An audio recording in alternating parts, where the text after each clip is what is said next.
जैन लोग बुद्ध को इतना प्रेम करते हैं कि वो उनका मजाक भी उड़ा सकते हैं। ये अथाह प्रेम की वजह से है, उनमें डर नहीं है।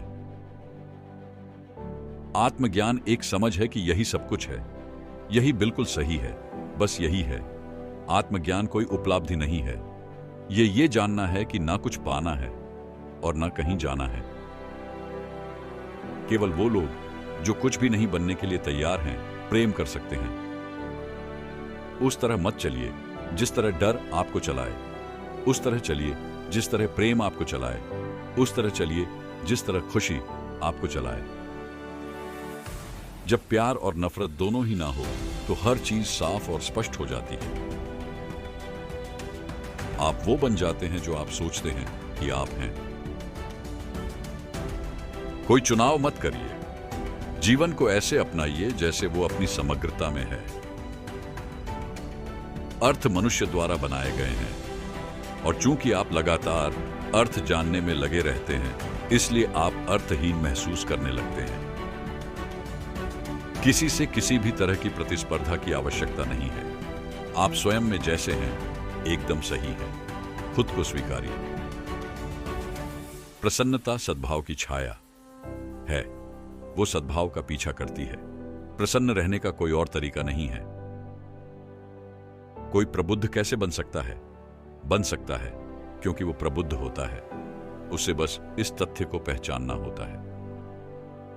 आप जितने लोगों को चाहें उतने लोगों को प्रेम कर सकते हैं। इसका यह मतलब नहीं है कि आप एक दिन दिवालिया हो जाएंगे और कहेंगे अब मेरे पास प्रेम नहीं है। जहां तक प्रेम का सवाल है, आप दिवालिया नहीं हो सकते। जब मैं कहता हूं कि आप देवी देवता हैं तो मेरा मतलब होता है कि आप में अनंत संभावनाएं हैं, आपकी क्षमताएं अनंत हैं। सवाल यह नहीं है कि कितना सीखा जा सकता है, इसके उलट सवाल यह है कि कितना भुलाया जा सकता है। मूर्ख दूसरों पर हंसते हैं, बुद्धिमत्ता खुद पर। किसी से किसी भी तरह की प्रतिस्पर्धा की आवश्यकता नहीं है। आप स्वयं में जैसे हैं एकदम सही हैं। खुद को स्वीकारिए। मित्रता शुद्धतम प्रेम है। यह प्रेम का सर्वोच्च रूप है, जहां कुछ भी नहीं मांगा जाता, कोई शर्त नहीं होती, जहां बस देने में आनंद आता है। यदि आप एक दर्पण बन सकते हैं तो आप एक ध्यानी बन सकते हैं। ध्यान दर्पण में देखने की कला है। और अब आपके अंदर कोई विचार नहीं चलता, इसलिए कोई व्याकुलता नहीं होती।